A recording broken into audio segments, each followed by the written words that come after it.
आज हम संयुक्त फलन के बारे में पढ़ेंगे।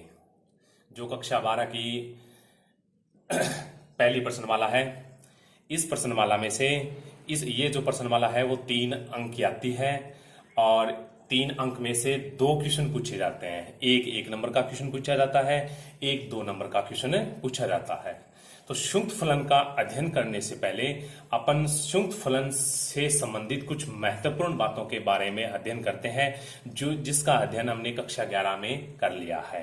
फिर भी मैं आपको वो बातें दोबारा दिमाग में दोबारा रिवाइज कराने की कोशिश कर रहा हूं जो बातें कक्षा 11 में हमने पढ़ ली है और जो बहुत संयुक्त फलन को पढ़ने के लिए बहुत ही महत्वपूर्ण है। तो सबसे पहले अपन बात करते हैं फलन की। फलन क्या होता है? तो फलन होता है यदि ए तथा बी 2 अरिक्त समुच्चय हों तथा समुच्चय ए का प्रत्येक अवयव समुच्चय बी के अद्वितीय अवयव से संबंधित हो तो यह संबंध समुच्चय ए से बी में फलन कहलाता है। इसे F(a) टेंड टू बी से प्रदर्शित करते हैं। तो अब इसे ये जो डेफिनेशन है, ये डेफिनेशन आपको लिखनी है और याद रखनी है, ठीक है। तो यदि समुच्चय ए, यदि क्या है, ए तथा बी 2 अरिक्त समुच्चय हों तथा समुच्चय ए का प्रत्येक अवयव समुच्चय बी के अद्वितीय अवयव से संबंधित हो तो ये जो संबंध होता है, यह संबंध समुच्चय ए से समुच्चय बी में फलन कहलाता है। और इस फलन को हम क्या करते हैं, F(a) टेंड टू बी, इसको बोला जाता है F(a) टेंड टू बी से प्रदर्शित करते हैं। तो अब अपन बात करते हैं कि ये जो फलन की जो डेफिनेशन हमने पढ़ी है, इसमें 2 बातें आ रही है। सबसे पहले समुच्चय क्या होता है, ठीक है। तो समुच्चय क्या होता है? वस्तुओं के सुपरिभाषित संग्रह को समुच्चय कहते हैं। कहने का मतलब है, कभी कोई एग्जांपल लेते हैं, जैसे हमने कह दिया कि समुच्चय के एग्जांपल की अगर अपन बात करें तो हमने ये बात कह दी कि 1 से 5 तक की जो संख्याएं हैं उनमें आपको अभाज्य संख्याओं का समुच्चय बनाना है, ठीक है। कि 1 से 5 तक की जो संख्याएं हैं उनमें अभाज्य संख्याओं का क्या बनाना है, आपको समुच्चय बनाना है। तो आपको पता है 1 से 5 के बीच में कितनी अभाज्य संख्याएं होती है? 2 होती है, 3 होती है और 5 होती है। तो इसको अपन इस मंझले ब्रैकेट में अगर लिख दें तो ये क्या कहलाता है, अपना समुच्चय कहलाता है, ठीक है। तो ये तो बात होगी समुच्चय की। अब बात आती है कि अरिक्त क्या होता है। अरिक्त का मतलब होता है कि जो समुच्चय खाली हो उसको क्या बोलते हैं, अरिक्त समुच्चय बोलते हैं। जैसे हमने कह दिया कि भी 2 से बड़ी यानी x का एक ऐसा मान बताना आपको जो 2 से बड़ा है और 3 से छोटा है, और x कौन सी संख्या है? प्राकृत संख्या है। प्राकृत संख्या कौन सी होती है? जहां से अपन गिनती स्टार्ट करते हैं वही प्राकृत संख्या होती है, ठीक है। आपको क्या करना है कि 2 से बड़ी और 3 से छोटी प्राकृत संख्या बतानी है।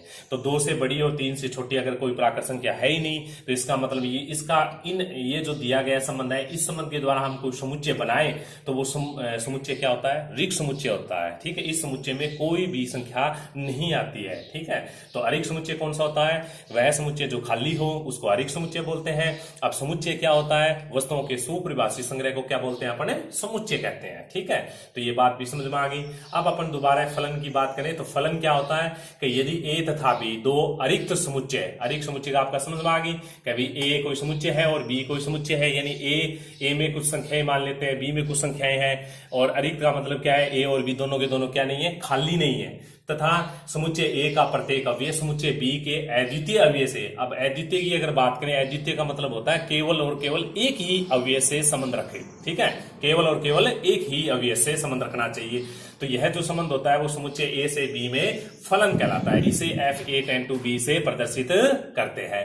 तो अगर अपन फलन के एग्जाम्पल की अगर बात करें तो सबसे पहले हमने कह दिया कि कोई समुच्चय x है और उसमें 3 संख्याएं हैं। कौन कौन सी है? a, b और c है। दूसरा कोई समुच्चय ले लिया हमने, y ले लिया, उसमें 3 संख्याएं हैं, अभी 1, 2 और 3 है। कोई समुच्चय x और समुच्चय y के बीच में कोई संबंध है, उस संबंध के द्वारा अपना a है वो किससे संबंध रखता है? 1 से संबंध रखता है, b है वो 2 से संबंध रख रहा है, c है वो क्या है? 3 से संबंध रख रहा है, ठीक है। तो यानी समुच्चय जो है ना, पहला जो समुच्चय x की जगह मैं a ले लेता हूं इसको समझने के लिए। भी समुच्चय a का है वो प्रत्येक अवयव, ठीक है। समुच्चय a का क्या हो रहा है? समुच्चय ए का जो प्रत्येक अवयव समुच्चय ए में कितने अवयव हैं? अपने पास 3 अवयव हैं, ठीक है। एक ए है, एक बी है, एक क्या है? सी है।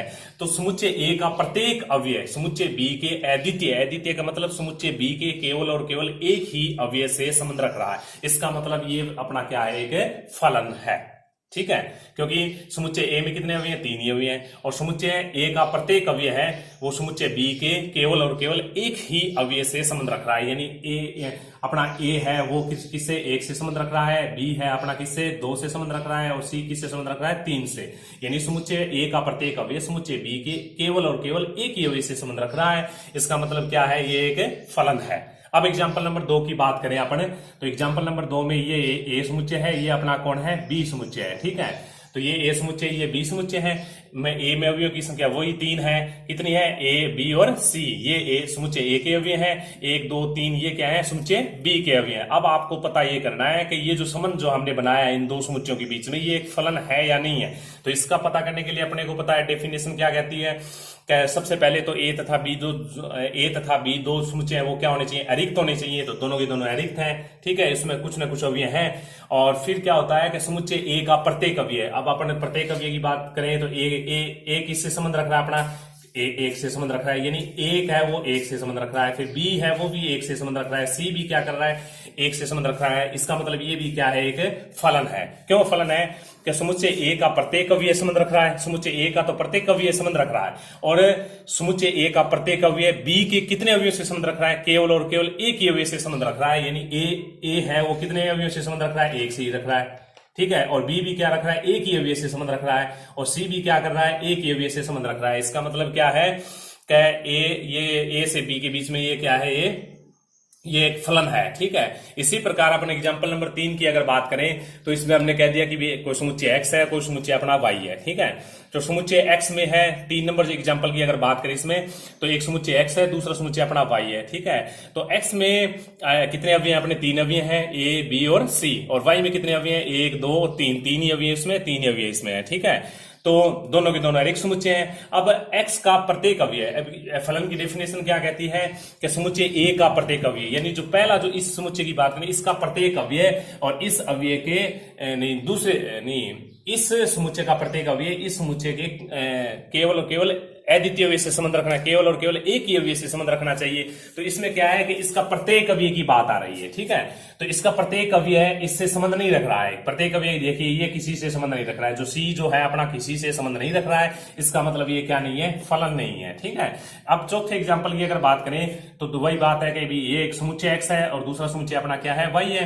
तो इसमें देखिए ए है वो किससे संबंध रख रहा है, ए है वो संबंध रख रहा है, देखिए एक से भी संबंध रख रहा है, ए है वो 2 से भी संबंध रख रहा है। ठीक है, तो इसकी क्या कह रहा है कि इसकी डेफिनेशन क्या कहती है कि समुच्चय ए का प्रत्येक अवयव समुच्चय बी के अद्वितीय अवयव से संबंध रखना चाहिए। ठीक है, ये अद्वितीय का मतलब केवल और केवल एक ही अवयव से संबंध रखना चाहिए। लेकिन यहाँ पे क्या हो रहा है कि एक्स जो समुच्चय है इस समुच्चय का अवयव कौन सा, ए अवयव। ठीक है, वो y के 2 अवयव से क्या रख रहा है, संबंध रख रहा है। इसका मतलब ये भी क्या नहीं है, समुच्चय नहीं है। ठीक है, तो ये बात थी, ये क्या नहीं है, ये फलन नहीं है, सॉरी समुच्चय नहीं, फलन नहीं है।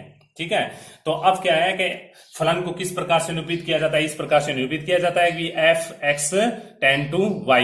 ठीक है, x से y के बीच में है ये कोई, तो इसको इस प्रकार से लिखते हैं f(x) बराबर क्या लिखेंगे, y लिखेंगे। y x का प्रतिबिंब कहलाता है।